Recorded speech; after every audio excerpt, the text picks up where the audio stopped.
Prior to 2011, when we restarted the program here, every single organ that was donated in the state of South Carolina was offered out to a 500-mile radius first.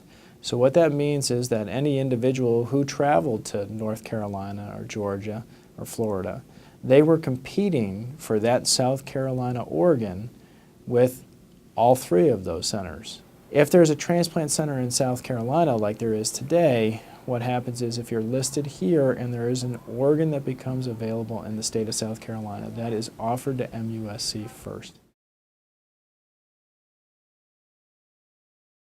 The Center for Medicare and Medicaid Services recently approved us, and this is a big deal for us. This allows us to offer the transplant procedure to patients who are currently Medicare beneficiaries and also South Carolina Medicaid beneficiaries. The big advantage there again is that they will not have to travel somewhere else in order to get the transplant. And the other thing that it will do is it will increase the potential number of transplants that we can perform at MUSC.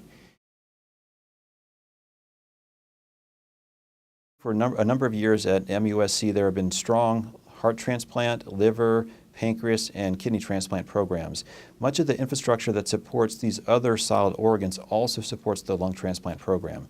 So it's not like we're pioneering the transplant here at MUSC. We're just adding another component to solid organ transplant here in this same facility. If you don't have a heart program or you don't have a kidney program, that oftentimes complications that can develop in a lung transplant recipient, those key areas of expertise, if they're not present here, then they can't help my post-lung transplant recipient who may be in need of those. And so it's a really good idea if you can have all of that in one center, ideally in one group of physicians who know each other and communicate with each other on a regular basis so that we can provide the best care possible. Right now in the United States, the most common indications for lung transplantation are idiopathic pulmonary fibrosis, chronic obstructive pulmonary disease or emphysema, and cystic fibrosis.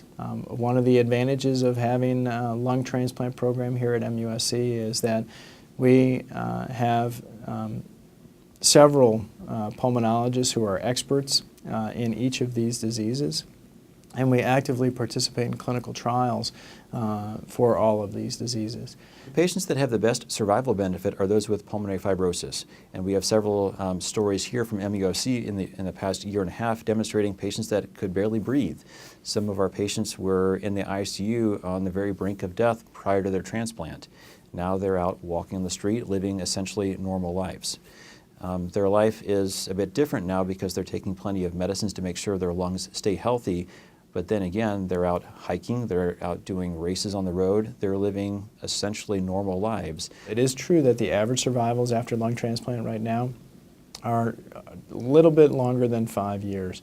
But the way that I look at that is these are all individuals who would be very high risk for death prior to that time.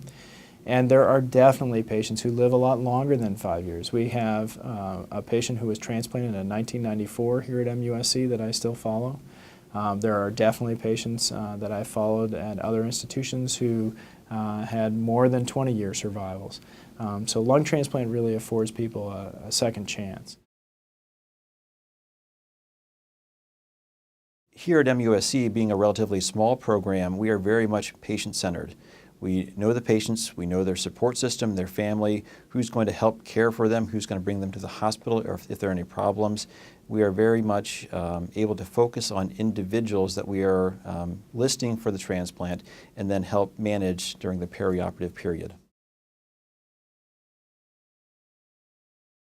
I know that one of the key things that we want to do with the MUSC Lung Transplant Program is ensure that there are open lines of communication with the referring physicians.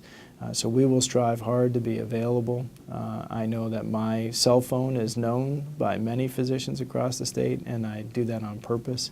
Our transplant team is readily available to answer questions, and we will try our hardest to have open lines of communication so that referring physicians can get the best care from MUSC in addition to their patients.